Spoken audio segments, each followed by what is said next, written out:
নমস্কার বন্ধুরা, আমি আজকে আলোচনা করব বাংলা যুবসাথী প্রকল্প নিয়ে। আপনাদের আমি প্রথমে একটা জিনিস ক্লিয়ার করে দেই। বাংলার যুবসাথী প্রকল্পের যে অরিজিনাল ওয়েবসাইট রয়েছে সেখান থেকে কিন্তু আজকের তারিখ পর্যন্ত অর্থাৎ আজকে 19 তারিখ মার্চের এখনো পর্যন্ত কিন্তু স্ট্যাটাস চেক করা যাচ্ছে না। আপনাদের আমি দেখাচ্ছি সেই ওয়েবসাইট, যেই ওয়েবসাইট থেকে আমরা অ্যাপ্লিকেশন স্ট্যাটাস চেক করতে পারি। এটা একটা অফিসিয়াল ওয়েবসাইট যেখান থেকে ডাটা এন্ট্রি অপারেটর যারা ছিল তারা এন্ট্রি করতো, প্লাস আপনিও স্ট্যাটাস কিন্তু চেক করার কথা, কিন্তু অ্যাপ্লিকেশন আপনি চেক করতে পারছেন না। ম্যাক্সিমাম বেনিফিশিয়ারি কিন্তু টাকা পেয়ে গিয়েছে। দেখুন, আমি যদি এখানে চেক স্ট্যাটাসে ক্লিক করি তাহলে পরে কি মেসেজ আসে যে এখনো অ্যাভেলেবেল হয়নি স্ট্যাটাস, অর্থাৎ শীঘ্রই হবে বলে জানানো হচ্ছে। কিন্তু এখন যেহেতু ইলেকশন পিরিয়ড চলছে, আমার যেটা মনে হয় পার্সোনালি, ইলেকশন পিরিয়ডের মধ্যে স্ট্যাটাস চেক করা খুবই কঠিন কাজ হয়ে যাবে, কারণ এখন সমস্ত অফিসিয়াল ইলেকশনের কাজে ব্যস্ত হয়ে পড়েছেন। এবার বিকল্প বুদ্ধি হিসেবে একটা স্ট্যাটাস চেক করা যায়, কিন্তু সেটা কিন্তু অরিজিনাল স্ট্যাটাস চেক করার জায়গা নয়। ওটা একটা অন্যভাবে জাস্ট দেখা যায়। তো আপনি যদি এই বাংলার যুবসাথী প্রকল্পের যে স্ট্যাটাসটা রয়েছে দেখার জন্য, সেখানের থেকে আমরা জানি যে এন্ট্রি করা যেত, অর্থাৎ অফিসিয়াল যারা ছিল তারা এন্ট্রি করতেন এখান থেকে। এখন কিন্তু সেই এন্ট্রিও বন্ধ রয়েছে। এটা ছিল ডাটা এন্ট্রি অপারেটর যারা এন্ট্রি করতো সেখান থেকে এন্ট্রি করতো।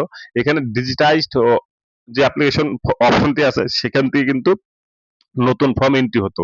এবার আপনাদের বলে দিই, ধরুন কারো ফর্ম রিজেক্ট হয়েছে অর্থাৎ টাকা পাননি।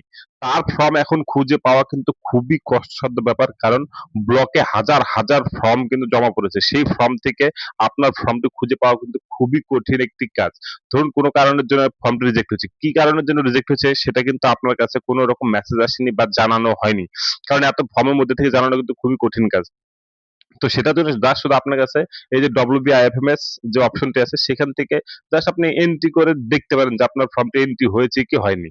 এবার কারো মেসেজ এসেছে, কারো টাকা ঢোকেনি, এরকম ক্ষেত্রে হতে পারে। যাদের এন্ট্রি হয়ে গিয়েছে তারা টাকা পাবেন, এখনো টাকা ঢুকে যাচ্ছে। কারণ যেটা বলা হচ্ছিল যে 18 তারিখের মধ্যে টাকা ঢুকে যাবে সমস্ত অ্যাকাউন্টে। তো আপনার যদি না ঢুকে থাকে তাহলে পরে এই সপ্তাহটা ম্যাক্সিমাম ওয়েট করতে পারেন আর ২-৩ দিন। তারপরে কিন্তু আপনি বিডিও অফিসে যোগাযোগ করতে পারেন বা এইচডি অফিসে যোগাযোগ করতে পারেন বা যুব সাথী দপ্তর যেটা আছে সেখানে যোগাযোগ করতে পারেন। এর বেশি কিছু কিন্তু এই মুভমেন্টে করার কোনো জায়গা নেই, যদি আপনার ফর্মটি এন্ট্রি না হয়ে থাকে। নতুন করে এন্ট্রি করা যাচ্ছে না। আপনাকে দেখালাম আমি সেটা।